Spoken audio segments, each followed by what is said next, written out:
Assalamualaikum warahmatullahi wabarakatuh. Tepangkeun wastapun abdi sadina Kamelia ti kelas 10 MIPA 3. Di dieu abdi bade ngadongeng nu judulna Sireum jeung Japati.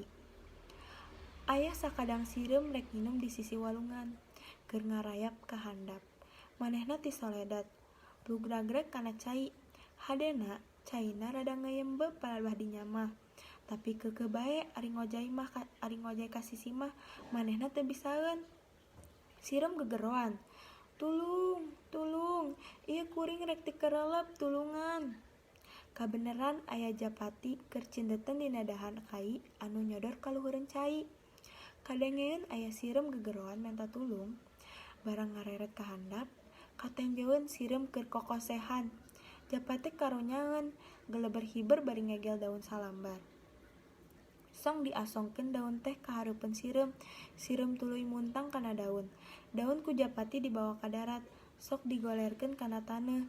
Sireum pohara nganuhunkeunana ka Japati anu geus ngalepaskeun manehna dina bahaya.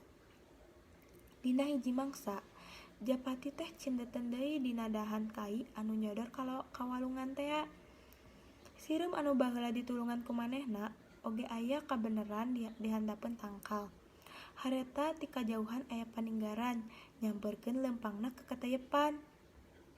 Teu talangke deui, buru-buru sireum nyamperkeun Japati bari ngaharewas ka manehna. "Heh Japati, buru-buru geura hiber, tuh aya paninggaran keur ngintip." Paninggaran geus ngawengkang bedilna, teu lila Japati buru-buru geleber hiber. Isukna Japati papanggih deui jeung sireum, ceuk Japati, "Nuhun pisan sakadang sireum, kuring geus ditulungan ku anjeun, leupas dina balai." Jawab sireum, "Ari eta mah kapanan kawajiban sarerea, nulungan batur anu rek meunang cilaka, eta mah kawajiban. Komo ieu mah kuring ayeuna hirup keneh teh lantaran geus ditulungan ku sampean." Tah kitu cenah lalakuan sireum jeung Japati anu akur jeung silih tulungan.